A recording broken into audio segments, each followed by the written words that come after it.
नमस्कार, बहुत स्वागत आप सभी का। जी मध्य प्रदेश छत्तीसगढ़ देख रहे हैं आप और आपके साथ मैं हूं कीर्ति दीक्षित। उत्तर प्रदेश से शुरू हुई नेम प्लेट वाली सियासत उत्तराखंड होते हुए अब मध्य प्रदेश में पहुंच गई है। इंदौर 2 से बीजेपी विधायक रमेश मेंदोला ने सीएम डॉक्टर मोहन यादव को एक चिट्ठी लिखी है, जिसमें उन्होंने मध्य प्रदेश में भी इस आदेश को लागू करने की मांग की। अब सीएम डॉक्टर मोहन इस चिट्ठी को कितनी गंभीरता से लेते हैं और दुकानों पर नेम प्लेट लगाने से कितना बदलाव होगा, आज बात इसी मुद्दे पर।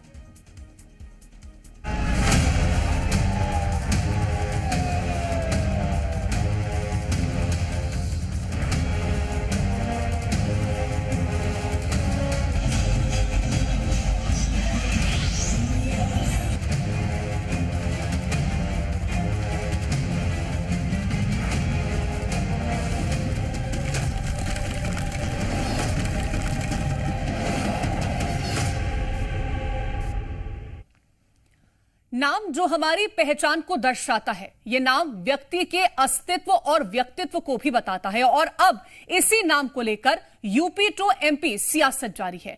बीजेपी विधायक रमेश मेंदोला के एक पत्र ने कई तरह के सवाल खड़े कर दिए। सवाल ये कि दुकानदारों से सामान खरीदने के लिए पहचान क्यों जरूरी और पत्र में दिया गया विकास और प्रतिस्पर्धा वाला तर्क कितना सही है। करेंगे चर्चा, लेकिन उससे पहले रिपोर्ट देखिए।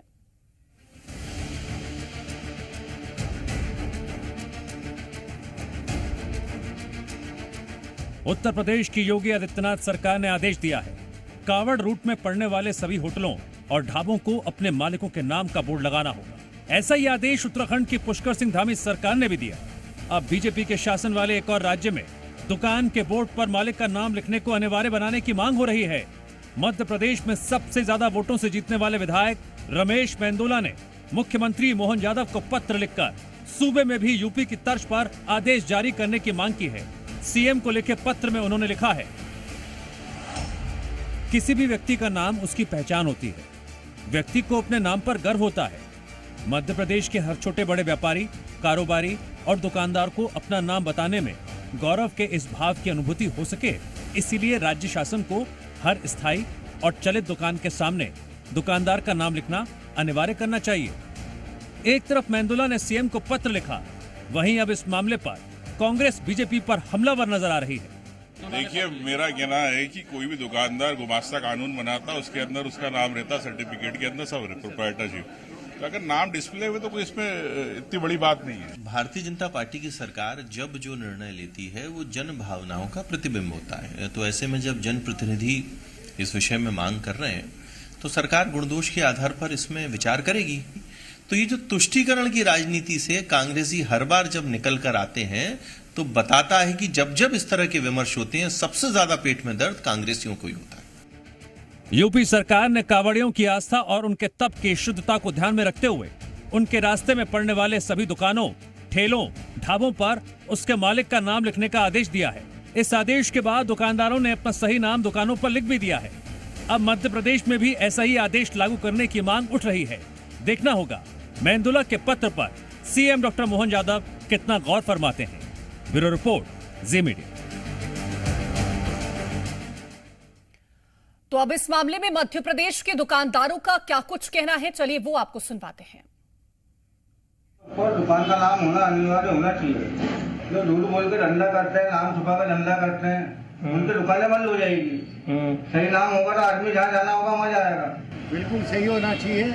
मालूम पड़े कि सभी को, नागरिक को मालूम पड़ना चाहिए कि हम हिंदू है और कोई मुसलमान है, वो क्या बेच रहा है, किस हिसाब से बेच रहा है। फायदे की बात है कि सबको अपना अपना नाम रखना चाहिए। बढ़िया, अच्छा है, कोई दिक्कत नहीं।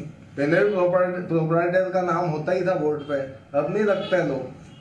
कम से कम इससे पता तो चलेगा है कौन, किसकी है ब्रांच।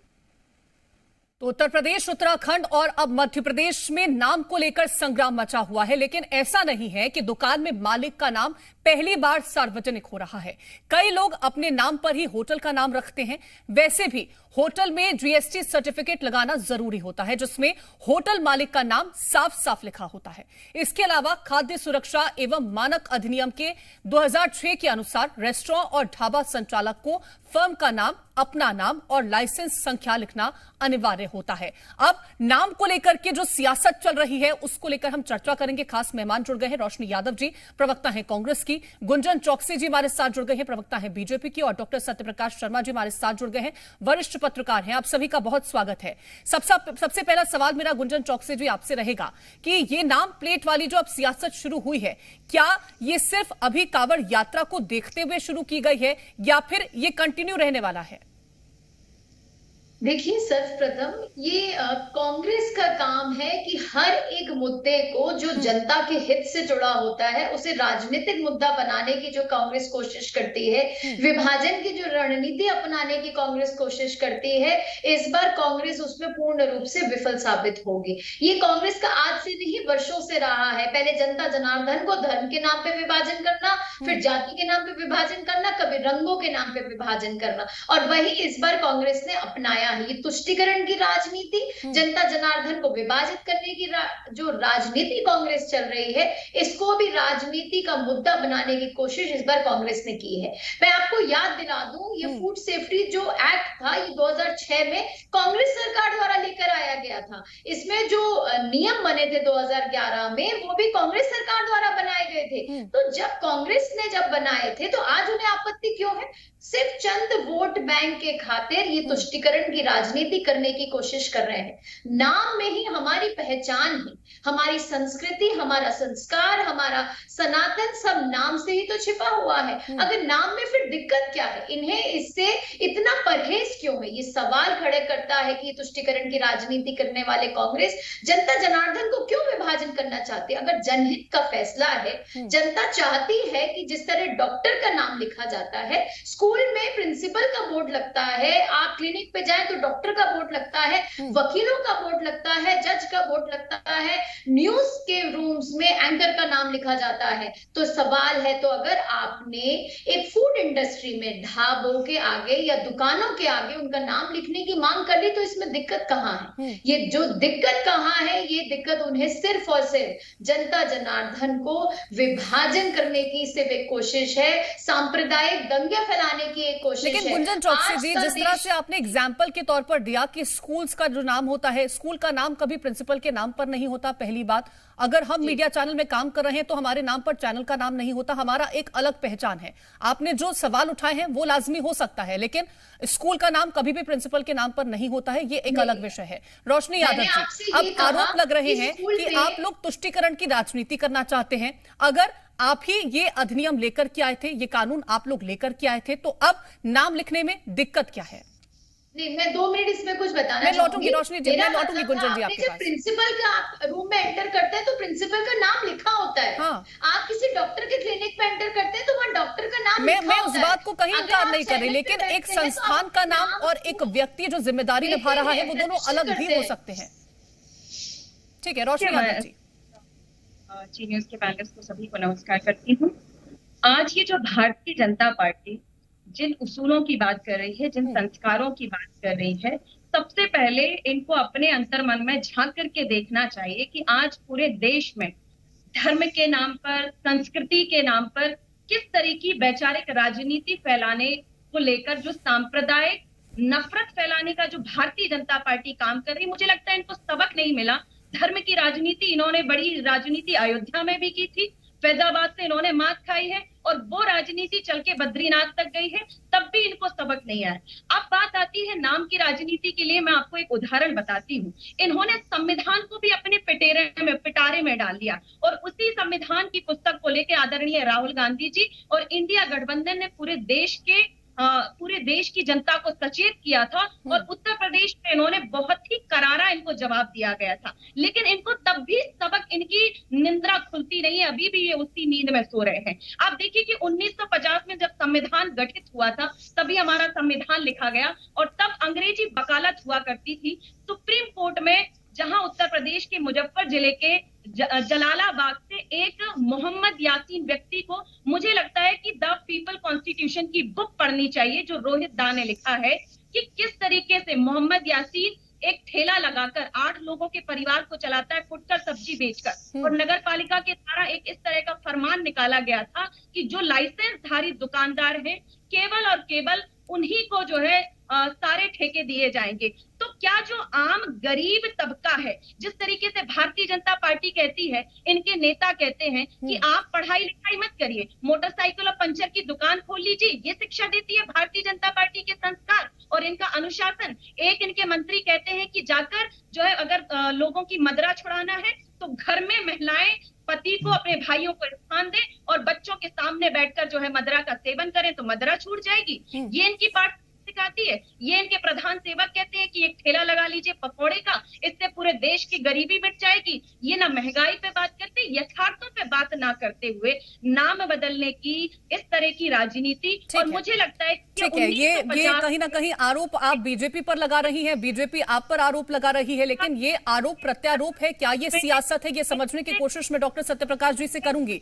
सत्यप्रकाश जी, क्या ये मुद्दा जो है वो मात्र सियासत का है? और अगर सियासत से इतर देखे तो क्या अगर नेम प्लेट लगती है या नहीं लगती है तो इसका व्यवसाय पर क्या असर पड़ सकता है? क्या व्यवसाय करने की जो अपॉर्चुनिटी है उस पर इसका कोई प्रभाव होगा, दुष्प्रभाव होगा या अच्छा प्रभाव होगा? कीर्ति जी, इस विषय के दो पहलू हैं। पहली चीज तो आपने कहा क्या ये पॉलिटिकल एजेंडा है? Yes, it is political agenda, क्योंकि ये उत्तर प्रदेश के जो डिसीजन है उसके बाद ही आज मांग क्यों मध्य प्रदेश में उठाई जा रही है रमेश मेहंदोला के द्वारा, एक चीज। लेकिन आपको शायद याद हो, यहाँ जितने भी लोग बैठे हुए हैं इन सबको ये पता होगा कि पुराने समय में जो दुकानें होती थी वहां पर दुकान के नाम के साथ प्रोप्राइटर लिखा रहता था। अगर प्रोप्राइटर में पूरा नाम लिखते थे, पूरा नाम लिखते थे, इसका देखिए दुकानदार की कोई जाति नहीं होती, उसकी सिर्फ एक ही जाति है कि वो दुकानदार है। लेकिन अगर उसकी आइडेंटिटी सबके पब्लिक डोमेन में जाती है, बल्कि मैं तो ये कहूंगा कि उसमें उसका मोबाइल नंबर भी लिखना चाहिए, लेकिन उसका उद्देश्य ये नहीं होना चाहिए कि वो किस पंथ से, किस धर्म से, किस जाति से है। केवल उसका नाम, उसका पंजीयन। देखिए जो स्ट्रीट वेंडर्स हैं उनके तो पंजीयन होते नहीं है आजकल। हालांकि मध्य प्रदेश में एक अच्छा स्टेप लिया है कि स्ट्रीट वेंडर को कुछ मदद दी जाती है तो उनका रजिस्ट्रेशन भी होने लगा है। तो ये मैं गलत इसको बिल्कुल नहीं मानता कि अगर किसी को पता ही नहीं है कि हम किससे क्या सामान लेके आए, सामान देकर उसने क्या गलतियां की हैं, तो इस परिप्रेक्ष्य में अगर ये आवाज उठाई जा रही है तो बिल्कुल गलत नहीं है, ये होनी भी चाहिए। ये पुरानी परंपरा है। रजिस्ट्रेशन एक्ट में आप पढ़ेंगे तो उसमें साफ साफ है कि आपको रजिस्ट्रेशन नंबर लिखना है, आपको प्रोप्राइटर का नाम लिखना है। आज मोबाइल का जमाना है तो आपको अपना कॉन्टैक्ट नंबर भी लिखना है। तो मेरा कहने का तात्पर्य यह है, अगर ये उद्देश्य वो नहीं है जिसको सभी संप्रदाय स्वीकार नहीं कर रहे हैं तो गलत है। अगर कहीं ऐसा उद्देश्य है कि कहीं ना कहीं दुकानदार को उसका लाभ मिले या जो ग्राहक है वो ठगा ना जाए, लेकिन इससे नुकसान भी है और फायदे भी हैं। देखिए पब्लिक को तो इससे फायदा है, लेकिन दुकानदार की आइडेंटिटी अगर पब्लिक डोमेन में आ जाएगी तो हो सकता है कि कुछ लोग इस सोच के व्यक्ति हों जिन्हें केवल अपने ही लोगों से सामान लेने की आदत पड़ी हो, तो वो उससे कहीं ना कहीं उन पर एक बड़ा अटैक पड़ेगा। लेकिन मेरा ये मानना है कि अगर कोई दुकानदार की आइडेंटिटी की बात उठी है तो उसमें लिखने में कोई हर्ज भी नहीं है और कानून भी कहता है। ठीक है गुंजन चौकसी जी, अभी अगर हम बड़ी दुकानों को देखें तो आमतौर पर यह मिलता है कि वहां पर उनका नाम लिखा हुआ है, लेकिन अगर हम रेडी पटरी वालों को देखें जो सड़क के किनारे दुकान लगा रहे हैं, जिनका कोई रजिस्ट्रेशन नहीं है, खासतौर पर उनकी दुकानें भी ना हो, एक फल का व्यवसाय वो चला रहा है, अगर वो व्यक्ति इस तरह से नेम प्लेट लगाता है और उसके बिजनेस पर असर पड़ता है तो इसकी जिम्मेदारी किसकी होगी? और दूसरी बात जो ये उठाया गया कि एक फेयर कंपटीशन इससे हो जाएगा, तो क्या ये सुनिश्चित कर पाएंगे कि कंपटीशन ही चल रहा है या एक ही व्यक्ति इससे प्रताड़ित हो रहा है? देखिए कीर्ति जी, सत्यप्रकाश जी ने बहुत खूबसूरती से इस बात को रखा। मैं उसी कड़ी को थोड़ा आगे बढ़ाना चाहूंगी। एक ड्रग एंड कॉस्मेटिक एक्ट की मैं अगर बात करती हूँ, जहां पे एक मेडिकल शॉप में कंपलसरी होता है कि आपको अपने शॉप के एक एक सामने तरफ लाइसेंस लगा के रखना, उस लाइसेंस में वो लाइसेंस किसके नाम इशू है उसका नाम लिखना। अगर आप ऐसा नहीं करते हैं तो पेनल्टी होती है, लाइसेंस आपकी दुकान का सस्पेंड भी होता है। इसका मतलब क्या है, इसका तात्पर्य क्या है, मैं ये समझाने की कोशिश कर रही हूँ। जब एक मेडिकल शॉप के लिए ये compulsion and drug and cosmetic act में गुमस्ता का जो कानून आया है उसमें ये कंपल्शन दिया गया है, इसके पीछे सिर्फ यही है कि जो लाइसेंस होल्डर है उसकी अपनी आइडेंटिटी है, वो जनता जनार्दन के सामने है, वो पब्लिक डोमेन में होना कंपलसरी है, ताकि जो भी जनता हो, जो कस्टमर हो, जो ग्राहक हो, वो कॉन्शियस डिसीजन लेके अपना काम कर सके। तो देखिए, जब कानून से मैंडेट करता है, चाहे वो ड्रग कॉस्मेटिक एक्ट हो, वो फूड एक्ट हो, जब रूल्स एंड रेगुलेशंस हो, गुमस्ता का कानून हो, जब कानून इसे मैंडेट देता है, मैंडेटरी बनाता है, तो कांग्रेस को इससे आपत्ति क्या है? भारतीय जनता पार्टी की सरकार ने, चाहे मैं उत्तर प्रदेश में बात कर लूं या मध्य प्रदेश में अब बात कर लूं, कहीं पे भी धन का तो नाम ही नहीं लिया। हमने तो कानून की बात की थी कि जिस तरह बाकी सब जगहों पर एक मैंडेटरी प्रक्रिया है, ऐसे ही ढाबों में भी ये मैंडेटरी प्रक्रिया होनी चाहिए कि आपको अपना नाम रिफ्लेक्ट करना है, अपनी आइडेंटिटी बतानी है, पब्लिक डोमेन में लानी है। तो इससे अगर किसी को आपत्ति थी तो वो कांग्रेस को थी।